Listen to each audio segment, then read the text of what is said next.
Hi, and welcome to Amarillo. In this video, we will be showing you how to use the Multiview feature from the Amarillo app. In order to use the Multiview setting, you need to have at least 2 Amarillo cameras, and all of these devices need to be installed on the Amarillo app. Please see our other videos on how to register a device.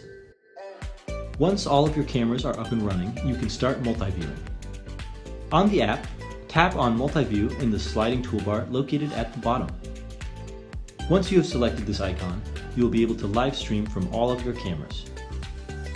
If you are using an iPhone, you can display up to 2 cameras based on the first camera listed in the camera management icon and the current camera you are viewing, whereas Android phones can display up to 9 videos on your screen. The videos are displayed in the order of the cameras listed in the camera management icon. You can organize the cameras to fit your viewing needs. Simply tap on Edit and move the position of the camera up or down.